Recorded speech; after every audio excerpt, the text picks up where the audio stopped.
Break के बाद स्वागत है आपका। सीधा मैं चलूंगा अशोक प्रधान जी के पास क्योंकि वक्त की कमी है। अशोक जी, मैं आपसे जानना चाहूंगा कि आरएसएस ने क्यों आम आदमी पार्टी को चुनौती माना है, संकट माना है बीजेपी के लिए?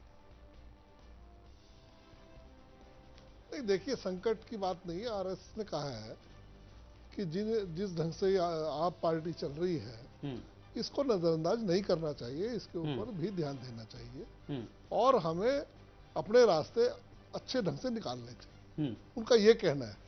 उनका ये चुनौती नहीं है कि भाई वो कहीं मोदी जी को या कुछ प्राइम मिनिस्टर, मतलब उनका कहना सिर्फ इतना है कि इस बात को नजरअंदाज नहीं करना चाहिए, इसका भी संज्ञान लेना चाहिए। ठीक, डॉक्टर मुनीश, मुझे आपसे भी मोदी जी के लिए कोई रुकावट नहीं है जी। मोदी जी को देश के अंदर देश की जनता स्वीकार कर चुकी है और इसलिए कर चुकी है कि मोदी जी ने अपनी प्रमाणिकता सिद्ध की है और उसके साथ साथ उन्होंने दिखाया है और आज देश की जनता मोदी जी को मान रही है कि ये देश को एक ऐसे शक्तिशाली देश के रूप में ला सकते हैं जिसकी आज जरूरत है। आज भ्रष्टाचार मुक्त देश चाहिए, आज कांग्रेस मुक्त देश चाहिए। ठीक है, आज देश के अंदर जो स्थिति बनी हुई है उसको उभारने का काम मोदी जी कर सकते हैं। वक्त कम है तो एक बात कहना चाहूंगा, पूरे भारतवर्ष में सारी वोटिंग सिर्फ किसी एक शख्सियत के नाम पे नहीं होगी, ये एक इशू बेस्ड डेवलपमेंट नीति योजनाओं पे होगी। आज भाजपा सिर्फ नरेंद्र मोदी की शख्सियत पे इलेक्शन लड़ रहा है, कमल का फूल बिल्कुल गायब हो चुका है।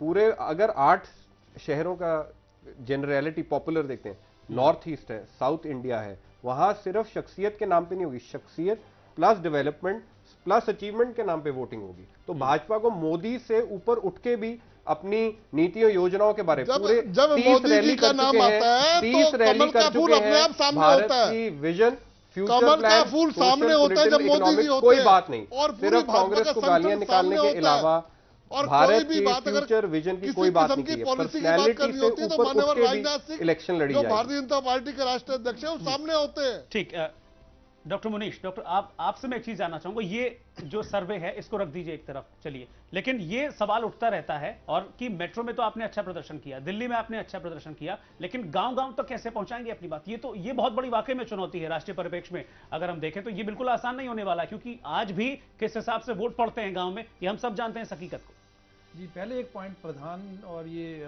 जो अपने शेरगिल जी ने कहा, ये कल्ट बेस्ड पर्सनैलिटी या पर्सनैलिटी बेस्ड पॉलिटिक्स तो दोनों पॉलिटिकल पार्टीज अपनाई गई हैं। वो राहुल गांधी, सोनिया गांधी से नीचे देख नहीं सकते और इधर मोदी साहब से नीचे नहीं देख सकते।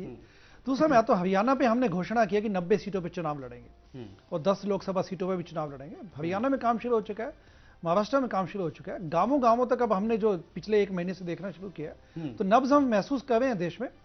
और दूसरे क्या कि युवा साथी जिस ढंग से देश भर से जुड़े हैं, उनको देखने से लगता है कि बिल्कुल गांवों तक ये पार्टी जा चुकी है, जाएगी। साथ ही साथ पिछले जो 6 महीने में हमने दिल्ली में काम किया, वॉलंटियर्स जिस ढंग से हमारे पास आए, गांवों से भी वॉलंटियर्स है, शहरों से भी है, दूर दराज के बहुत हैं। अभी चुनौतियां बहुत सारी हैं, उन चुनौतियों से पार पाना होगा आम आदमी पार्टी को भी। और बीजेपी और कांग्रेस जैसी बड़ी पार्टियों की मौजूदगी में दिल्ली में तो कमाल कर दिया, लेकिन देश में क्या वाकई में आम आदमी पार्टी कमाल कर पाएगी? अभी एक बड़ा सवाल है इस पर। आप सभी का बहुत बहुत शुक्रिया मेरे साथ जुड़ने के लिए, इस चर्चा में शामिल होने के लिए बहुत बहुत शुक्रिया आपका। इस खास पेशकश में इतना ही। बने रहिए न्यूज एक्सप्रेस के साथ। नमस्कार।